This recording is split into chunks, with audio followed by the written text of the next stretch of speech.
What's happening? What's happening, y'all? You know what I'm saying? It's your man. It's Mr. E. We're going to do this bars from the jump off. I want to dedicate this to my sister Tina. You know what I'm saying? If I could be like you, or if I could even be an eighth of what you are, oh, I'd be a bad motherfucker. Word is bond. This is called The Cloth That I'm Cut From. When my old heads talk to me, I listen. And I don't say shit. When my old heads ask me a question, I try my best to answer it. Other than that, when my old heads spit, I keep my lips zipped. Some of y'all should learn this. It's called respect. And my old heads earn this. It's a shout out to some of the G's that opened up my world. From my cousin Darb, up to the Chief Rocker, over the Fly Guy to Mark Daniels, then the Burl. When I first hit the block, my Uncle Mike was my teacher. When I first hit the pen, Big Heavy Stokes was my preacher. And I always salute the general, the big bro CeeLo.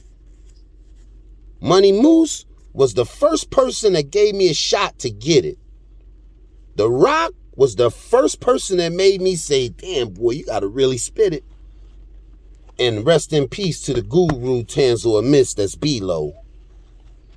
My Uncle Cliff is a 5th degree black belt. I seen him lay on a bed of nails and bust a cinder block open on his chest. Uncle Demon. These are the folks that made me cold. And that's why I will never fold, no matter what come. Because that's the tree I grew up from. That's the cloth I was cut from. My OG Sporty Artie got his master's degree. And he always saying some shit. Like, y'all need to stop piling dumb shit on top of more dumb shit. When I was locked up, Boston Dre used to write his thoughts out on a board. Then he'd speak them into existence. And I would sit there and listen. Now Boston Dre's mission is using that vision to put young ex-cons in position to adjust to life outside of prison. My mama, Clara G, and my man JB's mom, Jazzy Joyce, turned education to a cool thing. Because they taught me that the world was my classroom and that life was a school thing. And these are the things that made me bold. And that's why I will never fold, no matter what come. Because that's the tree I grew up from. That's the cloth I was cut from. This just a toast to some of the folks that helped my growth the most. They taught me fear is a choice, and it's harmful to boast or to loaf. They taught me to lead with your left, and procrastination is death. And when you fighting for your future, you fighting to your last breath. I like to give a shout out to Big Paul Simmons. When we was in Gardner, Mass, he made me look at my dad through the eyes of a man and not a boy like I had. Them conversations we had was gold.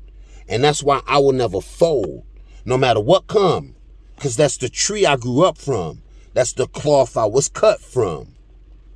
My Uncle Leo is a master carpenter. Cliff is a master mechanic. But when they hit the block together, all the drug dealers would panic. I can't forget my Uncle Lenny and my Uncle Bobby Socks. They'd take me to the pool hall in the block so I could sit, listen, and watch. My Uncle Carl and my Aunt Mabel showed me marital bliss. And when you praise your seeds and raise your seeds, you do it with love and a kiss. And when I was in the A, I ain't had no place to stay, Lil Lee gave me somewhere safe to lay. In the pen, Salat made us read so that we could feed our minds with what we need when we was finally freed. So y'all can see why I praise being community raised. Because my peoples helped me down in all sorts of ways. Growing up like that made me bold. And that's why I will never fold, no matter what come. Because that's the tree I grew up from. And that's the cloth that I was cut from. Peace, word, I love y'all, man. Stay up, stay fly. Happy New Year.